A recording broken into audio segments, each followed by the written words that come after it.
ഇന്ത്യയിലെ ഗ്രന്ഥാലയ ശാസ്ത്രത്തിൻ്റെ പിതാവ് SR രംഗനാഥൻ.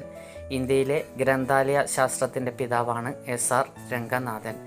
ദേശീയ ലൈബ്രറിയൻ ദിനമായി ആഘോഷിക്കുന്നത് എന്നാണ്? ആഗസ്റ്റ് 12.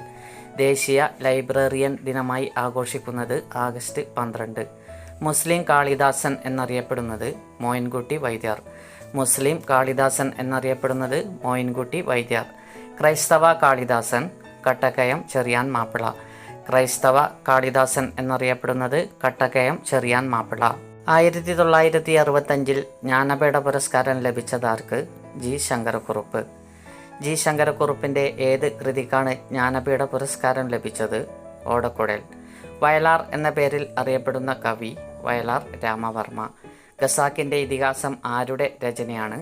OV വിജയൻ. ഖസാക്കിൻ്റെ ഇതിഹാസം OV വിജയൻ.